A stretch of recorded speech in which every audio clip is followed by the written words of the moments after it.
Hello friends, కాలేజ్కి అయితే వచ్చేసాం. ఇవాళ మా క్లాస్ వచ్చి D2లో. వినీత్ అయితే రీల్ స్క్రోల్ చేస్తున్నారు. ఏం రీల్ స్క్రోల్ చేస్తున్నాను జూమ్ చేసి చూస్తే రీల్ అయితే కనిపించలేదు.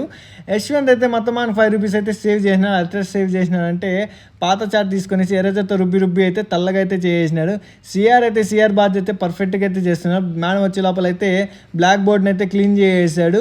గుణ అయితే ఫ్యాన్ కింద చక్కగా నిల్చుకొనేసి హెయిర్ స్టైల్ సర్దుకుంటా మాతో మాట్లాడుతూ ఒక పక్క అమ్మాయిలతో మాట్లాడతా. ఈ లోపల మా మేడం అయితే వచ్చింది. మేము లేచి మేడంకి అయితే విష్ చేసి అయితే కూర్చున్నాం. మిడిల్ ఆఫ్ ది క్లాస్ పోయి కిరణ్ బ్యాగ్ చెక్ చేస్తే నేను షాకు. పుస్తకాలు తప్పితే నాకు క్రీమ్లు, ఫేస్ వాష్లు, ఛార్జరు ఏమేమో కనిపించినాయి. వీడు ఎందుకు వస్తున్నారో నాకైతే అర్థం కాలేదు. మేడం క్లాస్ అయితే అయిపోయింది. ఇంకా బ్రేక్ తీసుకుందామని బయట పోయి చూస్తే పావురాలు అయితే ఒక కిటికీ మీద ఎంత చక్కగా ఒకటి వెనకాల అయితే ఒకటి కూర్చోన్నాయి. రాజేష్ సార్ క్లాస్ అయితే స్టార్ట్ అయింది. రాజేష్ సార్ అయితే ఫుల్ ఫైర్లో ఉన్నాడు. ఈరోజు లేట్ కమర్స్ని అయితే బాగా ఉతికేసినాడు. దానిలో మా మహిత ఒకడు, పొట్టోడు ఒకడు, వీళ్ళైతే చాలాసేపు కొట్టలేదు.